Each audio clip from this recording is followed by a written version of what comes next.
शिक्षा विभाग के अपर मुख्य सचिव डॉक्टर एस सिद्धार्थ गुस्से में हैं और गुस्से का शिकार बन गए हैं बीओ साहब। नमस्कार, दर्श न्यूज में आपका स्वागत है। मैं हूं अनुराग। शिक्षा विभाग के अपर मुख्य सचिव पिछले दिनों दौरा कर रहे थे, स्कूलों का निरीक्षण कर रहे थे और निरीक्षण के क्रम में एक स्कूल में पहुंच गए। सिवान के एक स्कूल में पहुंचे थे डॉक्टर एस सिद्धार्थ।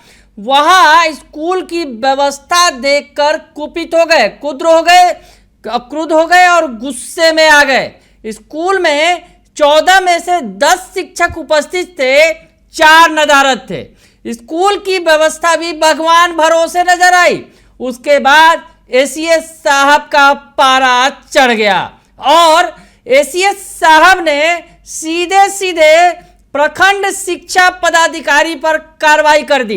बड़ी कार्रवाई कर दी है और बीओ साहब को सस्पेंड कर दिया गया है। बड़ी खबर निकलकर सामने आ रही है शिक्षा विभाग से, जहां स्कूलों में शिक्षकों के गायब रहने पर सीधे सीधे शिक्षा विभाग के अपर मुख्य सचिव डॉक्टर एस सिद्धार्थ ने बीओ को सस्पेंड कर दिया है। तो बड़ी खबर है, लेटर आपको दिखाते हैं। लेटर जो जारी किया गया है प्राथमिक शिक्षा निदेशालय की तरफ से, प्राथमिक शिक्षा निदेशक ने यह लेटर जारी किया है और क्या कुछ लिखा गया है लेटर में आपको विस्तार से बताते हैं। जिला शिक्षा पदाधिकारी सिवान के द्वारा प्रतिवेदित किया गया है कि दिनांक 12/9/2024 को अपर मुख्य सचिव शिक्षा विभाग, जिला कार्यक्रम पदाधिकारी स्थापना सिवान एवं उनके द्वारा उत्क्रमित मध्य विद्यालय माघर, सहायता प्राप्त मध्य विद्यालय माघर एवं उच्च विद्यालय माघर के निरीक्षण के क्रम में पाया गया कि उत्क्रमित मध्य विद्यालय माघर में कुल 10 शिक्षक उपस्थित पाए गए, जबकि 4 शिक्षक अनधिकृत रूप से अनुपस्थित पाए गए। वर्ग कक्ष खाली रहने के बावजूद छात्र छात्राओं को पेड़ के नीचे बैठा पाया गया। वर्ग कक्ष के ब्लैक बोर्ड का कालीकरण नहीं कराया गया था और न ही चौक और डस्टर ही उपलब्ध था।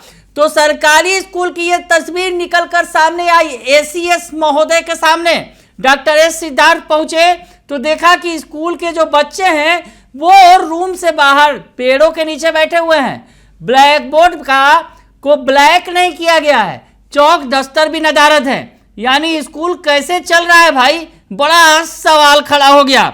सहायता प्राप्त, आगे लिखा गया है, सहायता प्राप्त मध्य विद्यालय माघर में पीएम पोषण योजना का सफल संचालन नहीं किया जा रहा है। उच्च विद्यालय माघर में मध्यांतर के बाद बच्चों की उपस्थिति बहुत कम पाई गई, जबकि उपस्थिति पंजी में अधिक बच्चों की उपस्थिति बनी हुई थी। सभी विद्यालयों में साफ सफाई का अभाव दिखा। तो एसीएस साहब स्कूल की व्यवस्था देखकर भारी गुस्से में आ गए और गुस्से में आने के बाद उन्होंने बड़ी कार्रवाई कर दी। लेटर जारी कर दिया गया है अब शिक्षा विभाग की तरफ से और बीओ साहब इसके लिए जिम्मेवार उस प्रखंड के शिक्षा पदाधिकारी को निलंबित किया गया है।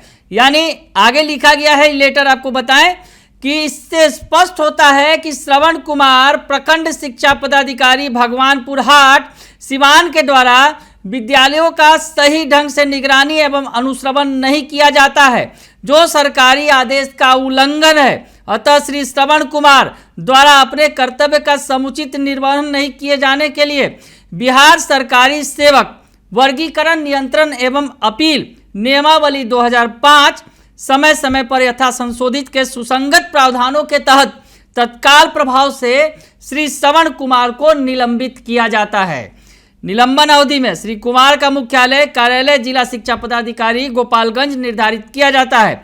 निलंबन अवधि में जीवन निर्वाह भत्ता का भुगतान जिला कार्यक्रम पदाधिकारी स्थापना गोपालगंज द्वारा स्थापना मद से किया जाए।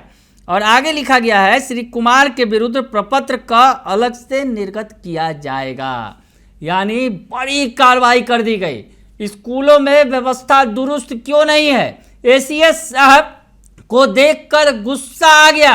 सवाल पूछा उन्होंने और अब जवाब मिल गया है कि इसके लिए सीधे सीधे तौर पर प्रखंड शिक्षा पदाधिकारी जिम्मेवार हैं, जो नियमित तौर पर स्कूलों का अनुश्रवण नहीं कर रहे हैं। यानी स्कूलों की देखरेख नहीं कर रहे हैं, स्कूलों का दौरा नहीं कर रहे हैं और ऐसी स्थिति बनी हुई है स्कूल में कि कैसे पढ़ाई होगी। बड़ा सवाल है। एसीएस के सामने ये तस्वीर सामने आई तो उसके बाद बड़ी कार्रवाई की गई है। तो एसीएस डॉक्टर एस सिद्धार्थ ने बड़ी कार्रवाई की है और यूं कहें कि इसके लिए दोषी 4 शिक्षक अनुपस्थित हैं तो उनका वेतन काट दें। इतने भर से काम नहीं चलेगा। इसके लिए जो असल में दोषी हैं यानी प्रखंड शिक्षा पदाधिकारी महोदय जो बैठकर अपने कार्यालय में ऐश मौज काट रहे हैं, स्कूलों में क्या हो रहा है इससे उन्हें कोई लेना देना नहीं है, तो ऐसे पदाधिकारियों को शिक्षा विभाग के अपर मुख्य सचिव डॉक्टर एस सिद्धार्थ ने नाप दिया है। बने रहिए दर्श न्यूज के साथ, तमाम खबरों से आपको अपडेट रखेंगे। फिलहाल के लिए इतना ही, धन्यवाद।